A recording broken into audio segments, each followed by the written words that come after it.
Sahani sir. Good evening, good afternoon, and good morning. This is the 1469th day of continuous webinar conducted by International Forum for Promoting Homeopathy.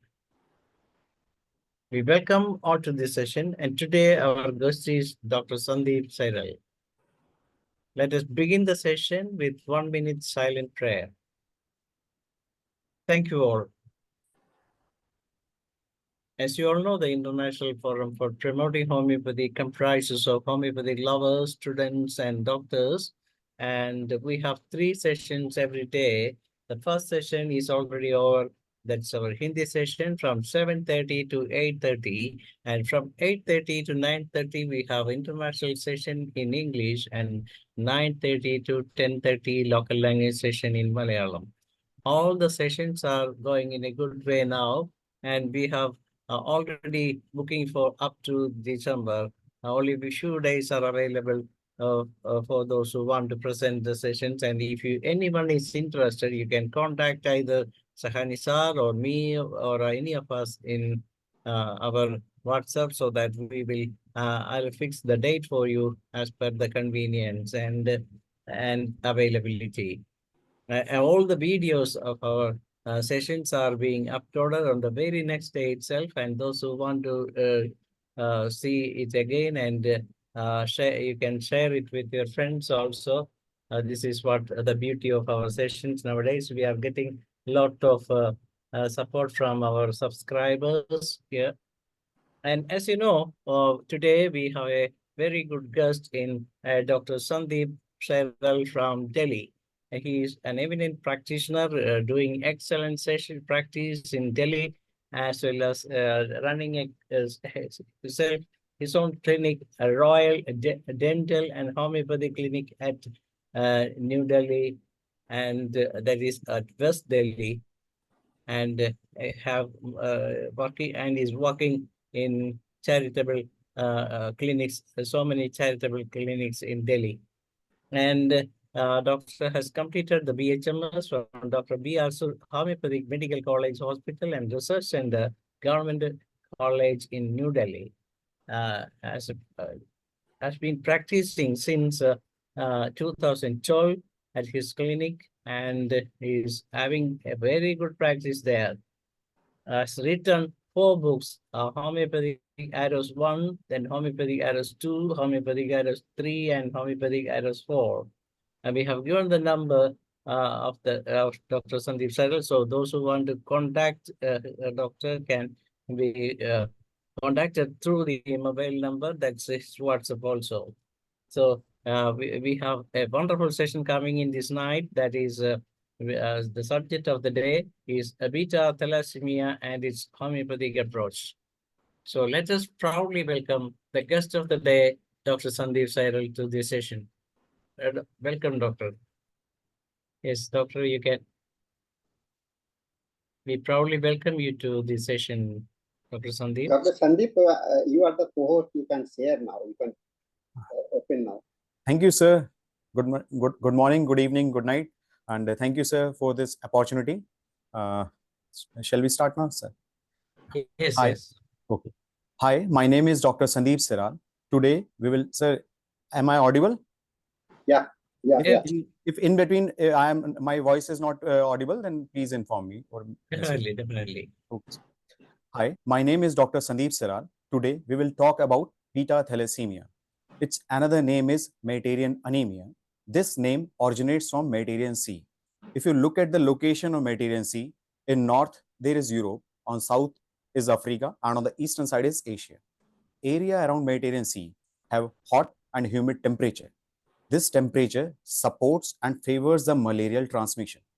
Malaria has a peculiarity that its parasites penetrate and rupture the RBC and finally digest hemoglobin. In an area where malaria is endemic, means malaria is prevalent, hemoglobin will be targeted, and in that process, like in a process of defense, hemoglobin will undergo many changes and mutations. One of the mutation is beta thalassemia that we are going to discuss today. But before that, we need to understand the basic structure of hemoglobin. Normally in adults, we have adult hemoglobin. In short, we write HbA. just like we have 2 alpha globin chains and 2 beta globin chains, each having one iron, like iron 1, iron 2, iron 3, and iron 4. Iron binds to the oxygen reversibly, means one hemoglobin carry 4 oxygen molecules and deliver it wherever required. This is the basic function of hemoglobin. And what happens in beta thalassemia? See, production of the beta globin chain is reduced or absent. See the structure of hemoglobin in beta thalassemia. This is immune and resistant to malaria up to some extent. And this is an adaptive evolution. On the other hand, we notice that infants under 6 months of age are already immune and resistant to malaria. 3 reasons being proposed. First, maternal antibodies. Second, breastfeeding. Third, fetal hemoglobin. The third point is important to us considering the topic we are discussing today. Fetal hemoglobin means 2 alpha globin chains and 2 gamma globin chains. Fetal hemoglobin has a more affinity for the oxygen than adult hemoglobin, but fetal hemoglobin has its own limitation that it stays as a main hemoglobin for the initial 6 months of age. After that, it switches to the adult hemoglobin, and this switching requires KLF1 factor. We can consider this KLF1 as a bridge between fetal hemoglobin and adult hemoglobin. I'm repeating it, whatever I said till now, for the better understanding. See, initially there was a malaria endemic region where hemoglobin will be targeted. And in that process of defense, hemoglobin will undergo many changes and mutations. One of the mutation is beta thalassemia, that is immune and resistant to malaria up to some extent. And this is an adaptive evolution. On the other hand, we notice that we learned that fetal hemoglobin already immune and resistant to malaria. But fetal hemoglobin has its own limitation that it stays as a main hemoglobin for the initial 6 months of age. After that, it switches to the adult hemoglobin, and the switching requires KLF1 factor. I told you to consider this KLF1 as a bridge between fetal hemoglobin and adult hemoglobin. Our next segment is meism. See, if genetic change happen, like it induces irreversible structural and morphological changes, it's psychotic meism. If genetic changes happen, like to protect whole organism, small portion being destroyed, it's syphilitic meism. According to me, beta thalassemia is a psychosyphilitic disorder. I can explain this. See, this is a normal structure of hemoglobin in adults, like 2 alpha globin chains and 2 beta globin chains, each having one iron, iron 1, iron 2, iron 3, and iron 4. What happened in beta thalassemia? Production of the beta globin chain is reduced or absent. See the structure of hemoglobin? Now, this is alpha, unpaired alpha. Unpaired and excess alpha will do hemolysis. Hemolysis means RBC's destruction or damage. Means excess alpha is doing RBC damage. Excess alpha, RBC damage. Excess and damage. Excess is psychosis, damage is syphilitic. Meism will be psychosyphilitic. We can understand this from a different angle also. Again, see this, 2 alpha globin chains and 2 beta globin chains, each having one iron, iron 1, iron 2, iron 3, and iron 4. What happened in beta thalassemia? Production of the beta globin chain is reduced or absent. See, the iron which should be here now is free. Free and excess iron causes cells and tissues damage. Again, see, excess iron is causing cells and tissues damage. Excess and damage or destruction. Excess and destruction. Excess is psychosis, destruction is syphilitic. Meism will be psychosyphilitic. So it's clear now that beta thalassemia is a psychosyphilitic disorder. I'm coming back to my statement that when excess iron causes cells and tissues damage, we call it pharoptosis. We will learn about this term more in our next segment, that is autopsy. See, few patients unfortunately died due to beta thalassemia. To know the reason, what pathological changes happened, what the cause may be, autopsy were conducted. And we learned from the autopsy that excess iron or iron overload is the culprit. Excess iron causes like arterial hypertension. Excess iron in the cardiac region causes heart failure that leads to death in many cases. Second, a liver usually stores iron. When iron level increases there, it causes liver cell damage, which ultimately lead to cirrhosis, liver cirrhosis. Third, Intestine usually absorbs iron. When iron absorption increases, it will disturb the probiotics. Probiotics will be disturbed and they will be replaced with pathogenic bacteria. Excess iron or iron overload can affect your hormones or endocrine system also. Like excess iron will cause growth hormone disturbance. It can cause cells and tissues damage in thyroid gland. Pancreas usually secretes insulin, but due to excess iron, insulin secretion will be disturbed and this will lead to diabetes. So we learned from the autopsy segment that excess iron can cause cells, tissues and organ damage, can involve whole system, can cause liver cirrhosis, diabetes and cardiac failure. One more interesting thing we learned from the autopsy that it's a ratio, like out of 3 beta thalassemia patients, 2 beta thalassemia patients have gallstones. Reason is hemolytic anemia that may lead to pigmented stones. Our next segment is hallmark. Beta thalassemia hallmark is ineffective erythropoiesis. Ineffective erythropoiesis means your RBC production will be there, but not so effective. Because hemoglobin is not good, that's why RBC won't be good. When RBC is not good, it won't be able to live its full life of 120 days and it will die soon. And for that, it will reach to the graveyard. What is graveyard of RBC? Graveyard of RBC is spleen.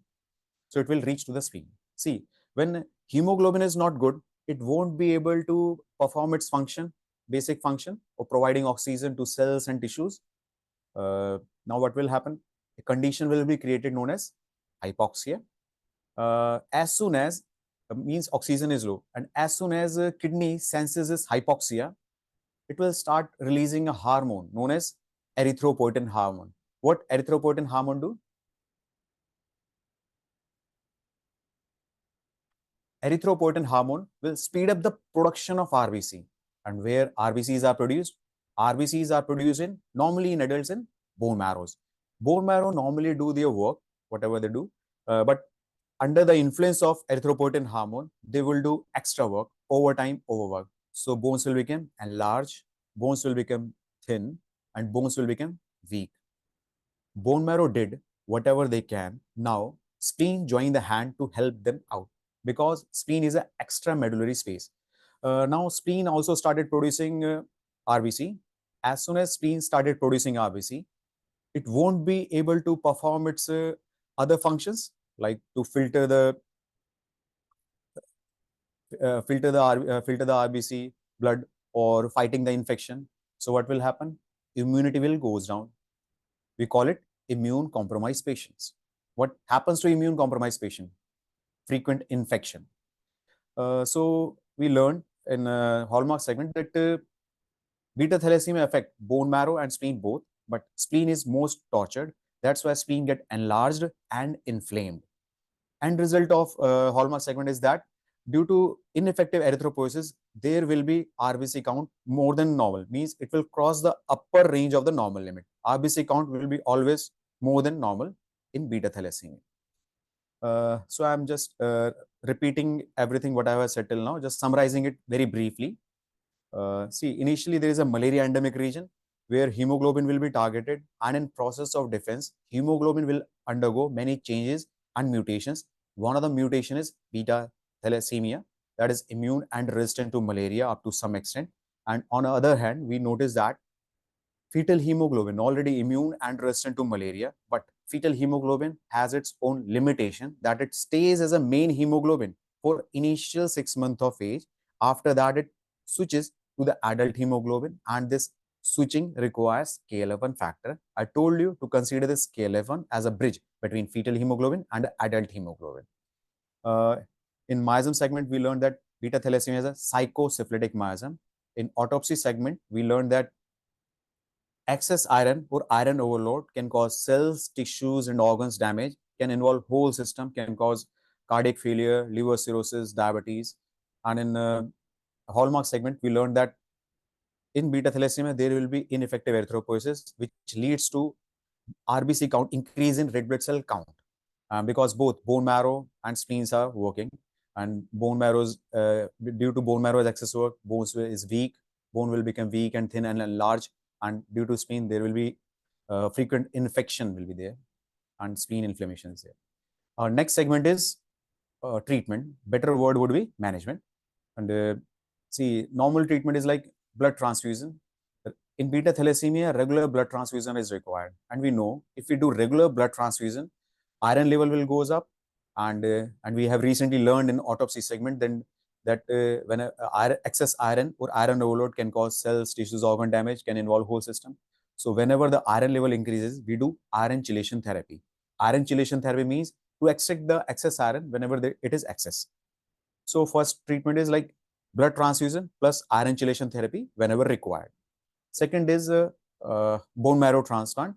For bone marrow transplant, a close matching is required. Mostly siblings are preferred of the patient, and it is a costly treatment. It has a failure chances too. And the third is gene therapy.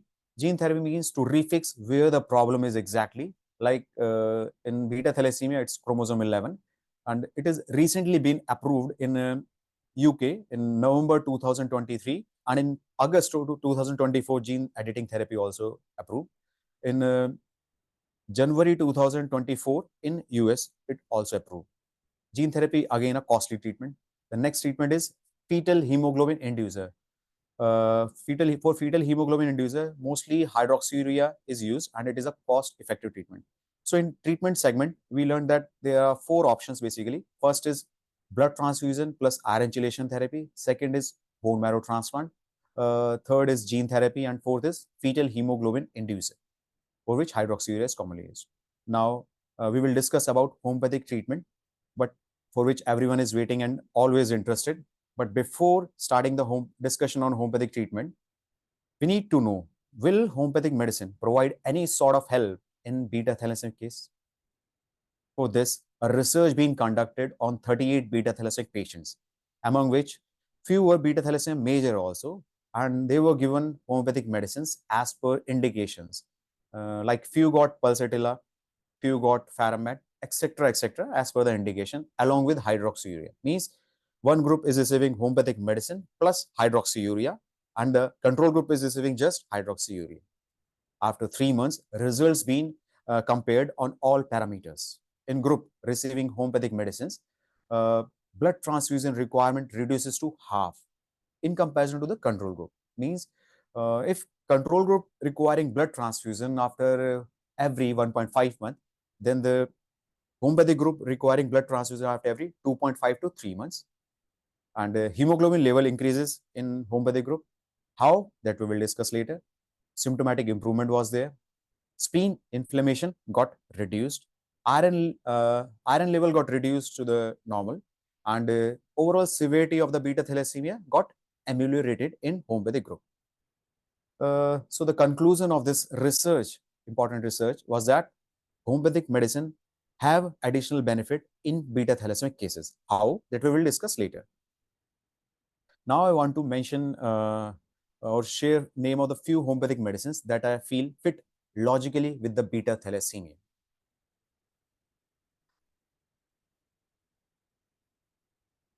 So the first medicine is trinitrotoluene. Trinitrotoluene in a raw form is used in army, militaries, warfares for making bomb, grenade, underwater blastings, explosives. One word if you want to remember for what trinitrotoluene is used for is for manufacturing explosives. And where explosives are made, like in factories, workers accidentally inhaled and ingested it. Means accidental poisoning happened. And 2 marked things were noticed. First, aplastic anemia. Second, toxic jaundice. Even in fact, animals surrounding that area got affected on their blood and the liver. See, if liver cell get damaged or there is excessive hemolytic anemia, it will lead to jaundice. That's not very much important to us. Right now, important to us is aplastic anemia. I will explain aplastic anemia very briefly to you. Aplastic anemia, actually, it's a wrong term. Proper term that should be used for it is pancytopenia instead of aplastic anemia.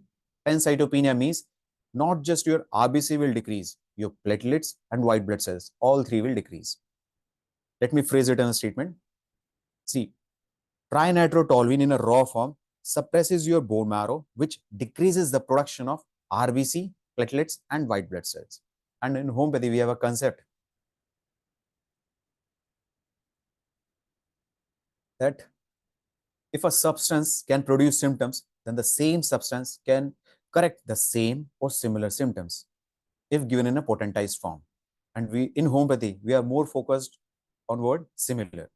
So when we give trinitrotoluene in a potentized form, it stimulates the bone marrow and help in severe anemia. Point to be noted, trinitrotoluene means TNT, it helps in severe anemia. So now, uh, before revealing the name of second homeopathic medicine, we need to understand that till now, we are considering malaria as a probable cause of beta thalassemia. So question arises, can we prescribe medicine on the basis of cause and ailment factor? So the first medicine with which homeopathic started is Cinchona officinalis, means China. And we know if we give it in a raw form to a healthy person, it creates the symptom of malaria. But when we give it in a potentized form, it helps to deal with the symptoms of malaria and its consequences. You can read it from any homeopathic materia medica book. It is about under Cinchona officinalis, means China.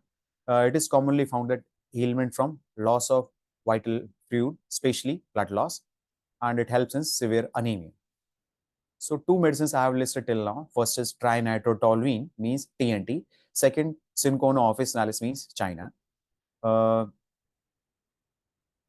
Third, again, before revealing the name of third homeopathic medicines, we need to understand that till now we are considering malaria as a probable cause of beta thalassemia. But it's not exactly malaria, it's endemic malaria. And it's my perception or thinking that if malaria is prevalent at a particular area, then every possible mean must be tried to correct it. Means every medicine, every therapy, every treatment, and in that process, overdose must have been done. Malaria cases must have been suppressed also. So question arises, uh, can we arouse suppress malaria with our homeopathic medicine?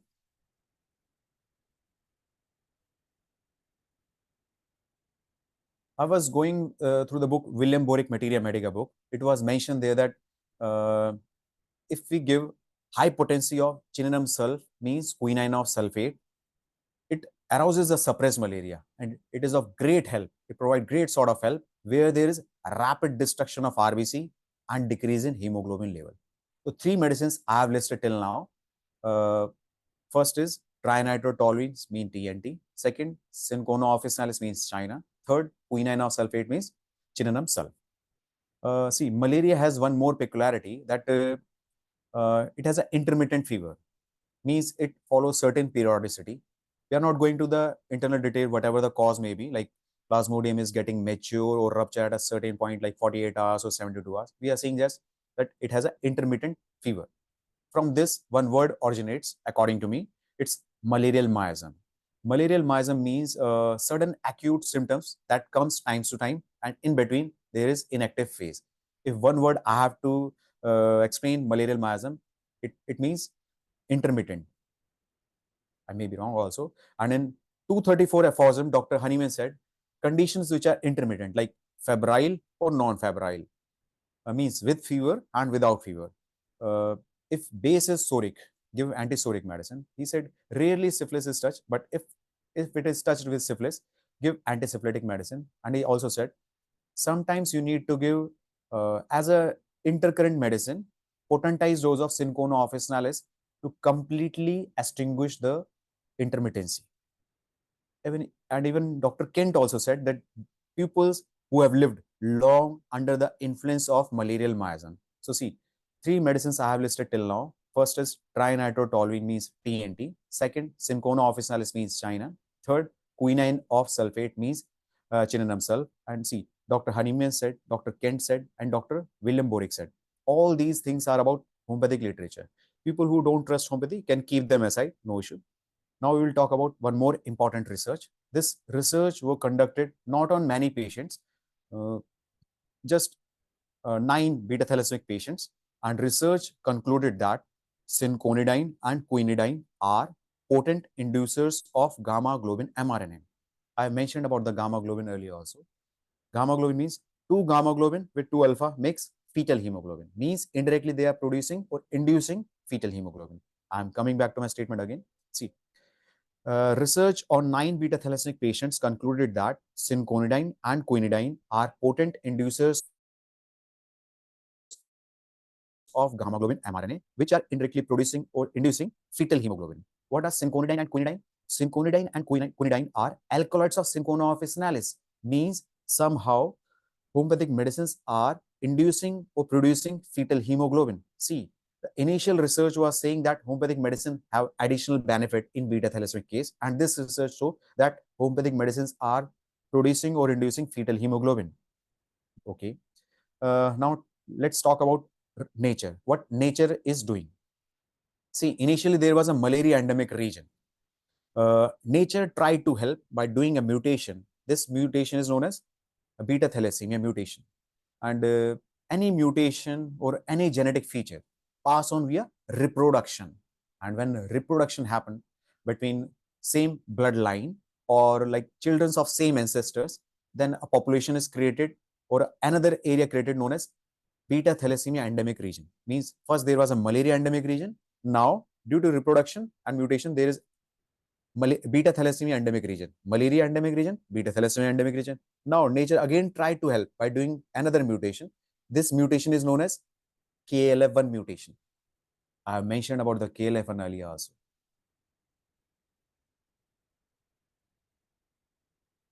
I told you like fetal hemoglobin stays as a main hemoglobin for the initial 6 months of age. After that, it switches to the adult hemoglobin, and this switching requires KLF1 factor. I told you to consider this KLF1 factor as a bridge between fetal hemoglobin and adult hemoglobin.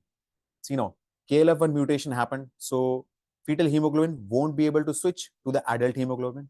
Means this bridge is broken, so fetal hemoglobin won't be able to switch to the adult hemoglobin. Otherwise also, adult hemoglobin was not forming properly. So it means nature is also producing or supporting or inducing fetal hemoglobin. See this, malaria endemic region, beta thalassemia endemic region, KLF1 mutation happened now, and KLF1 mutation is doing what? It is producing or supporting fetal hemoglobin. Means nature is also producing fetal hemoglobin. See, the homeopathic medicines were also producing fetal hemoglobin somehow. Nature is also producing fetal hemoglobin. Means nature and homeopathic medicines both are helping beta thalassemia patients by producing or inducing fetal hemoglobin. Or you can say in another way, like homeopathic medicines are going along with the nature to help the beta thalassemia patients. Now a question arises. With just fetal hemoglobin, person will be okay, fine, or will there be any complaint or a problem?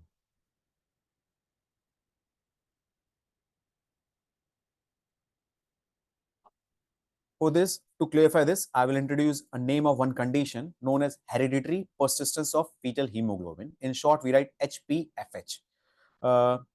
First thing about this condition is that this condition pass on genetically. Second, this condition happen where there is beta thalassemia endemic region or there is many mutations in the beta globin chains. Third, what exactly happen in hereditary persistence of fetal hemoglobin, HPFH? What happened exactly? Please listen to this carefully. Adult have no adult hemoglobin, just fetal hemoglobin, and they are physically fit and asymptomatic. I have many evidence or example for this, but right now I will give you just one example. Rest of the example I will give at the end of the webinar if time permits. Don't worry, I will show all these things in slide also briefly at end of the webinar. See, example is Nigeria. Nigeria country in West Africa. It is near equator, so temperature will be hot, first condition. Second, it touches the coastal line of North Atlantic Ocean, coastal line, so it will be humidity. So both factors are there, hot and humid. There must be malaria. So in Nigeria, we have malaria. Not just malaria, we have endemic malaria. Even in fact, government of Nigeria spend a lot of money or a major portion of their economic budget to control the malaria. So in Nigeria, we have malaria endemic region. We have beta thalassemia cases also there. And we have hereditary persistence of fetal hemoglobin pupils also there in Nigeria. And hereditary persistence of fetal hemoglobin pupils are physically fit and asymptomatic. So our next segment is investigations, the most important and most practical segment of today's webinar. First thing is CBC, complete blood count. In complete blood count, am I audible? This is perfectly, everything's Oh, perfect. Okay. In CBC, hemoglobin level will decrease. Okay. And MCV, mean corpuscular volume. Mean corpuscular volume means size of the RBC will decrease. MCH, mean corpuscular hemoglobin, means amount of hemoglobin, that will also decrease. MCHC, mean corpuscular hemoglobin concentration, that will also decrease. Or you can say in a simpler way, like if you do peripheral blood smear, there will be microcytic and hypochromic anemia. Microcytic means size of the RBC will on the lower side, and hypochromic means color on the paler side. Next thing is RBC, red blood cell count. Red blood cell count will be on the higher limit, means it will cross the upper limit of the normal range.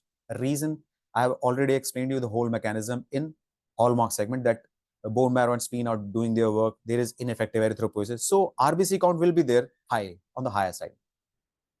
Mostly it crosses the upper limit of the normal range.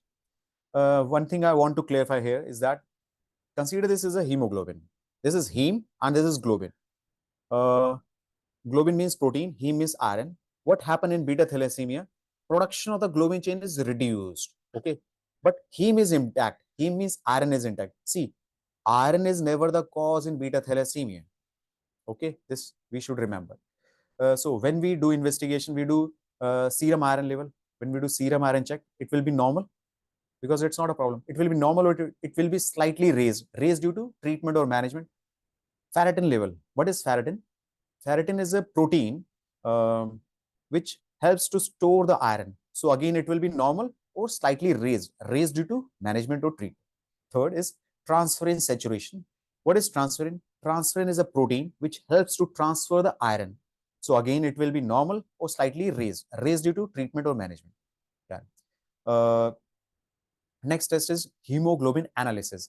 For hemoglobin analysis, you can advise to the patient or write in the prescription box like hemoglobin electrophoresis or HPLC, one of the same thing. HPLC means high performance liquid chromatography test. It is a gold standard test for beta thalassemia. If you're just focused to see beta thalassemia, just read the reading of check the reading of HbA2. What is HbA2? HbA2 nothing is just 2 alpha globin chains and 2 delta globin chains. There is no physiological known role yet known. Okay, it is just a diagnostic value. No physiological role yet known. Okay, diagnostic value is like if it is more than normal, like normal range is 2 to 3.5 of HbA2. If it is more than 3.5, it is beta thalassemia. Other than this, you can see in HbLC test is HbA value, adult hemoglobin, that will be on the lower side, and depending upon the severity of the case, like beta thalassemia minor, intermediate, and major, and then you can see fetal hemoglobin level, that will be normal or raised depending upon the severity of the case, beta thalassemia minor, intermediate, and major. Don't worry, I will show everything in a slide also for a better understanding, but at the end of the webinar, first I will complete it verbally. Next test is DNA analysis. You can call it molecular testing or genetic testing also, mostly done for the prenatal diagnosis. Condition is like when you know that both parents, mother and father, both are beta thalassemia minor especially. There is probability like 25% probability that baby is going to be beta thalassemia major, 50% chance that baby is going to be beta thalassemia minor, trait or carrier, and 25% chances that baby is going to be normal also.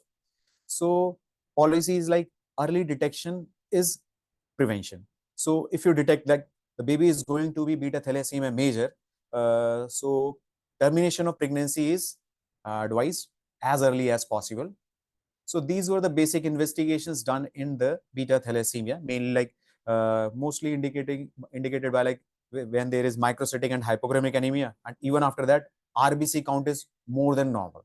This is also indicator. You just see ferritin level. Ferritin level is on the normal side.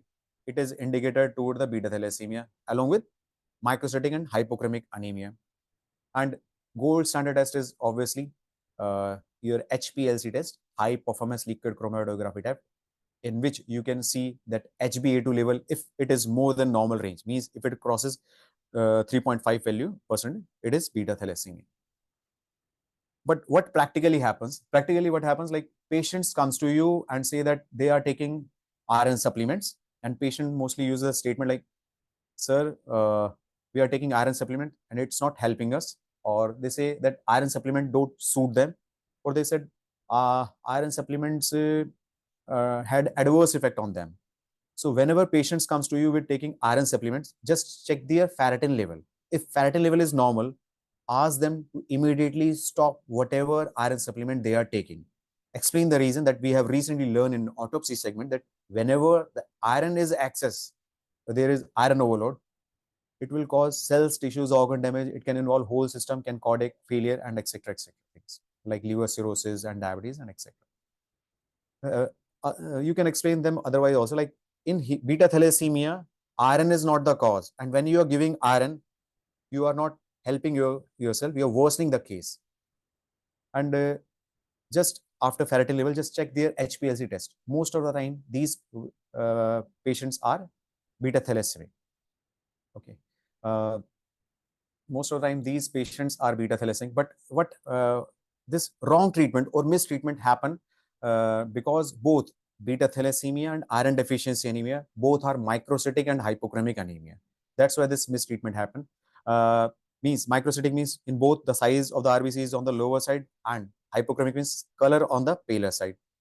But the treatment is iron deficiency treatment, iron deficiency anemia's treatment of giving iron supplement is not helping in beta thalassemia, it is worsening the beta thalassemia. So we need to differentiate between beta thalassemia and iron deficiency anemia. First, we will go with the beta thalassemia. In beta thalassemia, HbA2 value will be more than normal because it's diagnostic. Next is serum iron will be again normal or slightly raised. Ferritin level normal or slightly raised.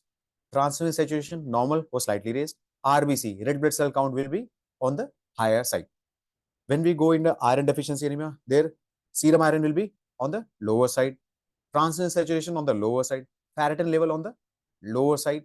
RBC count, red blood cell count, on the lower side. And point to be noted, in iron deficiency anemia, HbA2 value will be on the lower side. Iron deficiency anemia, we don't know the exact mechanism, but iron deficiency anemia decreases the HbA2 value. Okay. First thing in iron deficiency anemia increases RDW. What is RDW? RDW is red cell distribution width. I will explain red cell distribution width very briefly. See, in iron deficiency anemia, we have low iron, and iron is act as a fuel, and bone marrow is a factory of producing RBC. When in iron deficiency anemia, there will be irregular supply of iron to the bone marrow. What will happen then? Bone marrow will produce unequal size of RBC. When unequal size of RBCs are produced, RDW, red cell distribution width, will increase. Okay. And next thing increases in iron deficiency anemia is Mentzer index. If Mentzer index is more than 13 or 14, 15, it's iron deficiency anemia. And however, it's not reliable test, but if Mentzer index is lower than 13, it's indicate toward the beta thalassemia. Most of the lab usually mention Mentzer index, but if it is not mentioned, you can easily calculate it like MCV divided by RBC. MCV means mean corpuscular volume, means size. Basically, size in both beta thalassemia and iron deficiency is low. I have already told you. So the difference is due to denominator. Here, denominator in beta thalassemia is RBC is more. The total value will be lower than 13. Here in iron deficiency anemia, RBC value is low, so the denominator is low, so the total value will be more than 13. So this is the basic difference between beta thalassemia and iron deficiency anemia. In simple, if you want me to say, like in iron deficiency anemia, just check ferritin level. If ferritin level is normal, it is not iron deficiency anemia. And in beta thalassemia, it's in spite of patient is CBC report showing microcytic and hypochromic anemia, but their RBC level on the higher side. Okay, Mentzer index on the lower side indicate to the beta thalassemia. Mentzer index on the higher side of the 13, more than 13, it's iron deficiency. So these were the basic difference between beta thalassemia and iron deficiency anemia. Uh, Again, I want to tell one thing that repeating same thing, that in beta thalassemia, problem is that globin, this is globin, problem is production of the globin chain is reduced. Iron is intact. Iron is never the cause in beta thalassemia. Always remember. But still, like approximately 10% patients of beta thalassemia also have iron deficiency anemia. Means beta thalassemia coexist with iron deficiency anemia, both together. And when both together, both are coexisting, I've told that iron deficiency, and what iron deficiency anemia will do? Iron deficiency anemia will decreases the HbA2 value. I've already told this, mentioned about this. And when HbA2 level will decrease, we won't be able to diagnose beta thalassemia easily. Okay. So what happened? Iron deficiency anemia and beta thalassemia, when they both coexist, iron deficiency anemia mask the beta thalassemia. It hide the beta thalassemia. That's the major reason maximum time that beta thalassemia get underdiagnosed or misdiagnosed. So it is advised, like recommended, that whenever you see the patient is having iron deficiency anemia, just correct the iron deficiency anemia and first, and then whatever the mean you want to. After that, just retest, do HPLC test to reconfirm that the patient is beta thalassemia or not. Okay. One more interesting thing I want to tell about iron deficiency anemia is that iron deficiency anemia is also immune and resistant to malaria up to some extent. Reason? See, in iron deficiency anemia, iron is low on the lower side, so hemoglobin won't be perfect. That's why RBC won't be perfect. And malaria is a VIP. It requires all or none. So iron deficiency anemia patients are somehow immune to malaria. But as soon as you correct this iron deficiency anemia by iron supplement or anything you want, now they will produce good hemoglobin or good RBC, and now they are prone to malaria. See, whatever I have said today in this webinar, or you hardly remember anything or don't remember or forget everything, no issue with that. Just I will give you two takeaway points. First, whenever patients comes to you with iron supplements, just check their ferritin level. If ferritin level is normal, ask them to stop whatever iron supplement they are taking immediately, because we have learned in autopsy segment that excess iron can cause cells, tissues, organ damage, and can involve whole system. And just check if the patient have a positive family history or is on a fertile phase. Just check their HPLC test. It is not for diagnostic purpose, just for diagnostic purpose. No. See, as a medical doctor, it's our responsibility toward the society to share our awareness. See, what happened? Maximum times, beta thalassemia minor, trait or carriers, they are asymptomatic. They most of the time they are not aware that they are beta thalassemia. Once you diagnose them, they are beta thalassemia via HPLC test or all investigations. Once you diagnose them and make them understand that you are beta thalassemia minor and you may not have any complaint or symptom, but you should remember that in future your partner should not be beta thalassemia, because if you both become beta thalassemia, there is much probability that the child may be beta thalassemia major. And if the child is beta thalassemia major, he will have to suffer like regular blood transfusion, frequent infection, weaker bones, longer bones, shortness of breath, and treatment are also costly. So the child will suffer and their family will also suffer. So see, just by sharing your awareness, you can prevent the suffering of a soul. This is motive of this webinar. You must be saying why I am telling all this.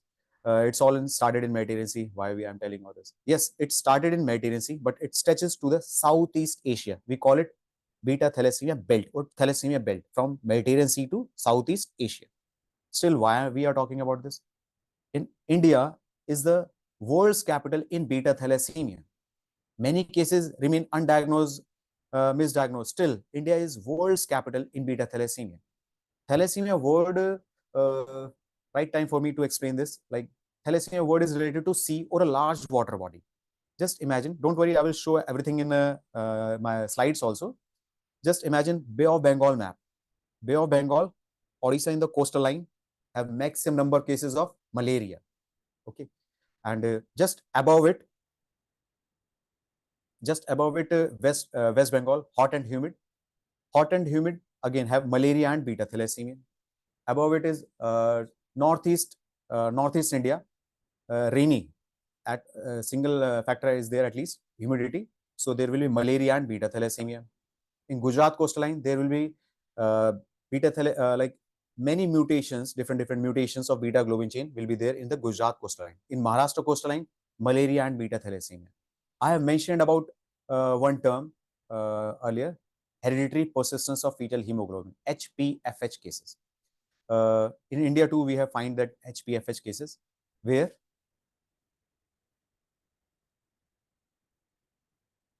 Odisha. See the logic, malaria, beta thalassemia, hereditary persistence of fetal hemoglobin.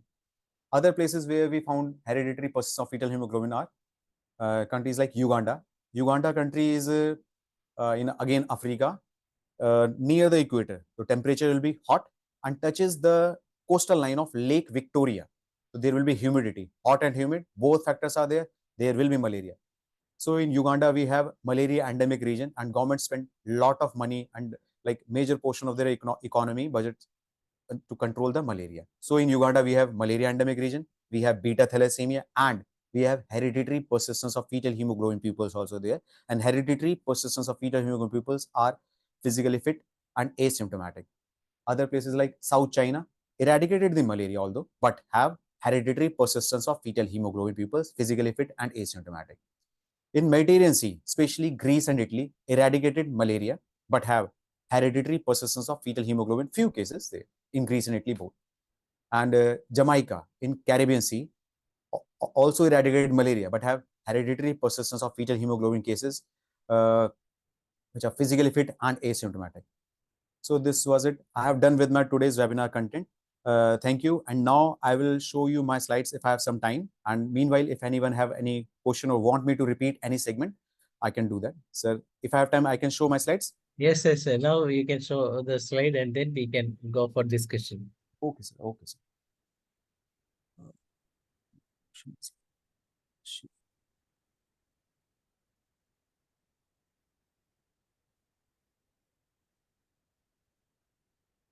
Sir, is slides visible? No, no, it is not at, please reshare. It is not at come up. Just Please stop sharing and then restart again. okay, okay. Sir.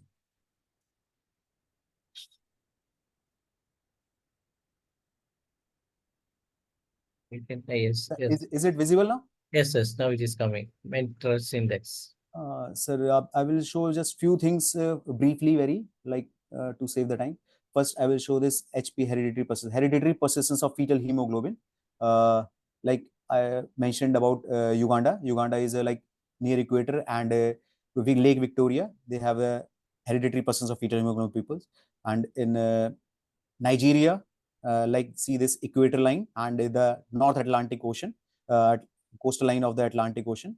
Having hereditary persistence of fetal hemoglobin pupils. South China eradicated the malaria but have hereditary persistence of fetal hemoglobin cases in this state like Uganzhou. I hardly know how to pronounce it. In Jamaica also we have hereditary persistence of fetal hemoglobin. In Greece and Italy in the Mediterranean Sea have hereditary persistence of fetal hemoglobin. In in India we have in Odisha hereditary persistence of fetal hemoglobin. This is the structure of normal adult hemoglobin, 2 alpha globin chains and 2 beta globin chains.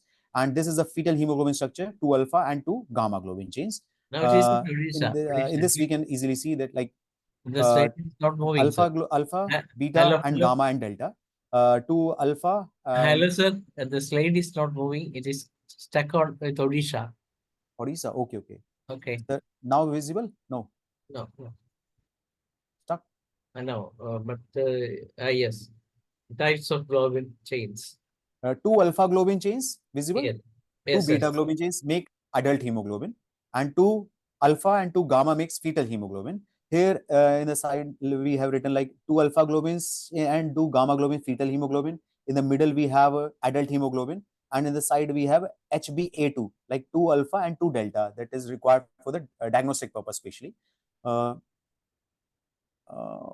more thing important I want to mention here is CBC. I have many cases for this like investigations is like I have reports I have like, will show Menzel index. I told that most of the lab usually mention, but if not mentioned, we can easily calculate it, MCV divided by RBC. And if it is lower than 13, it's beta thalassemia. All I have slide this are of beta thalassemic patients. This is Menzer index calculated. I think, sir, I will show you a latest slide for the clarity, latest report of a person. It is visible here more. Like hemoglobin is low on the lower side. Maximum time hemoglobin is just normal, but we will see that RBC is more than normal, and MCV is important. Most of the time, what click me for to go for the test of HPLC is like when we have MCV, microcytic anemia, and MCH, hypochromic anemia, and RBC is on the higher side. I most of the time go with the HPLC test, and they are beta thalassemic. See here, we have a Menzer index also in this report. Menzer index is 11.5. It is lower than 13. It's beta thalassemia. This report was shared with me yesterday night only. And sir, I want to share this more things with you. This is the difference between important slides I am showing to you. This is the difference between beta thalassemia and iron deficiency anemia. In beta thalassemia, HbA2 will be higher side. Serum iron will be on the normal or raised due to treatment part. Ferritin level is but most important is ferritin level, normal and raised. Transferrin saturation, RBC count on the higher side. Here in iron deficiency anemia, we will having HbA2 on the lower side, serum iron, ferritin level, transferrin saturation, RBC, RDW higher side, Menzer index higher side. In iron deficiency anemia, most important is ferritin level. Ferritin level is lower on the lower side. Few more slides I want to show. So this is like if both beta thalassemia minor, both parents are beta thalassemia minor, like husband and father or mother or father, like 25% chances that the baby is going to be normal. This is the first one is normal, no symptoms. And 50% chance that the baby is going to be minor, carrier or trait. And 25% chances that baby is going to be major. And if in prenatal diagnosis, we able to diagnose that baby is going to be beta thalassemia major, termination of pregnancy is advised. World's capital. And this is the belt I was mentioning about, like Mediterranean Sea to Southeast Asia. We call it beta thalassemia belt. And I have mentioned about this, yes, MCV, MCH is decreases here depending upon the severity of case. See, in beta thalassemia minor or trait, most of the time you will find hemoglobin level is more than normal, more or less normal hota hai. So that's why patient are not aware that they are beta thalassemia or having any complaint. This is the test, like HbA2 is normal, is here is written 2 to 3, it is 3 to 3.5 maximum time. So if it is beta thalassemia major, the HbA2 value will be 75%, or HbA2 will be more than 4% for the to diagnose, or more than 3.5% to diagnose the beta thalassemia. HbF value will increase depending upon the severity of case. It is beta thalassemia major, trait, or carrier. Like or HbA, normal adult hemoglobin is like 96 to 98%, but it decreases depending upon the severity of the case. If it is just a carrier or trait, it's 80%, more than 80%. If it is an intermediate, it will be 50%. It is major, it will be like 30%. And I see, if I have more slides to show.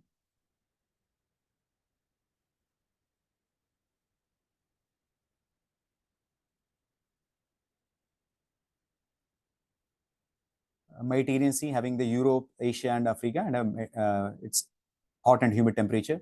Malaria, bone marrow screens. So this is a better. Is screen visible here? Like two alpha globin chains, two gamma globin chains make fetal hemoglobin. Two alpha and two beta makes adult hemoglobin. Two alpha and two delta makes like HbA2 value, and HbF changes to the HbA with the help of KLF1 factor. I must be having one more pic. What happened in beta thalassemia? Beta globin chain is absent or reduced. I want to mention slide. One more slide is.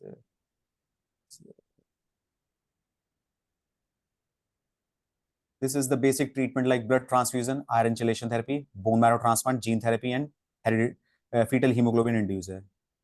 This is fetal hemoglobin. This is like HbF, fetal hemoglobin changes to the adult hemoglobin. Sir, I have done with my today's webinar content, and thank you, sir, for giving me this opportunity. Thank you, sir. Thank you, Dr. Sandeep Sairal. It's really a very good session indeed. And you show the beauty of the session by going through all the physiological reason behind the thalassemia, as well as what are the end result of thalassemia and how one can differentiate it from the other side, and what are the tests to be done, and how we can move forward, and what is the theory behind theory of homeopathy that is that involved in this thalassemia. All those things were beautiful, and since it being a 1 hour session, you have to run so quickly in that way. Anyway, it's a really beautiful. What I have noticed is that you are a person supposed to be somewhere in the homeopathic medical college as a professor in the department of physiology as well as pathology. That much of knowledge you have in this session, in this kind of physiology as well as pathology. Anyway, it's a time for discussion. Only few minutes remaining, just 2 minutes remaining. I invite Dr. Rambaresh to say your comment, and then Dr. Bob Lim to come up with the session to wind up the session. Okay, over to Thank you. Dr. Thank you, Dr. Dhaneji, and congratulations, Dr. Sandeep Sairal. Thank you, sir. Thank you. Very nice, excellent session. Malaria, beta, thalassemia deals, awareness of malaria, very good, beauty of homeopathy. Very, very thanks, sir. Thank you. Dr. Now I invite Dr. Bob Lim to say a vote of thanks to the session, because just 1 minute remaining. Dr. Bob?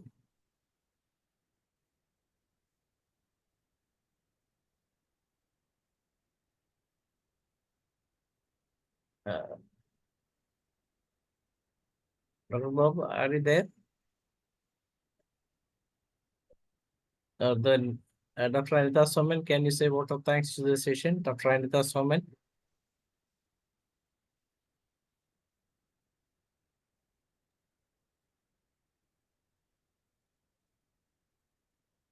Yes. Anyway, it's a very good session. Since there is no one responding, I am saying on behalf of International Forum for Promoting Homeopathy and those who participated in the session, we are thankful to Dr. Sandeep Sairal for his excellent presentation of this case, and hope you will come up with some more presentation in the coming edition of our sessions. Thank you all, and Dr. Sandeep Sairal. Thank you, sir. Thank you, sir. It's the time to wind up the session, and tomorrow we will have a session from Dr. C.J. Varghese. It's over to our Malayalam session, Dr. P. Shaila. Thank you all. Good night.